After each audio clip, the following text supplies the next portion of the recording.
j'étais Premier ministre, je voudrais... C'est la perche qu'a lancé un photographe au Bruxellois. Ils se sont fait tirer le portrait hier avec leurs vœux, place Flaget, Diane Warland, Marjorie Félinger.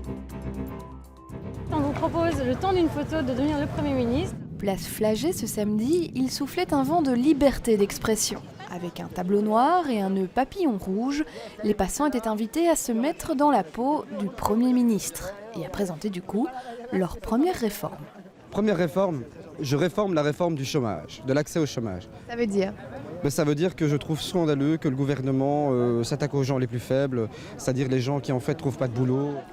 À la base de ce projet, baptisé Voices Vox Populi, le photographe français Damien Gare, soutenu dans sa démarche par Présence Action Culturelle, une association proche du Parti Socialiste. Mais pas de récupération, nous assure-t-on, l'artiste a pu garder toute sa liberté. Dans la majorité de mes projets artistiques, je vais à la rencontre des gens, l'humain est très présent.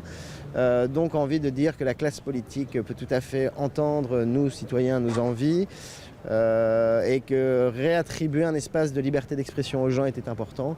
Et donc une fois que les deux se mélangent, ça fait quelque chose d'assez sympathique. L'engouement semblait réel parmi les participants, avec des priorités différentes pour chacun. Ma première réforme, ce serait moins d'impôts, simplement. Un petit peu comme tout le monde, je crois.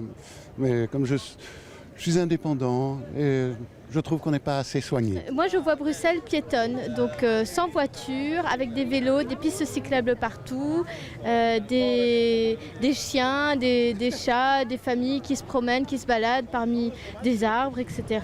Le nœud pape visiblement donne des idées.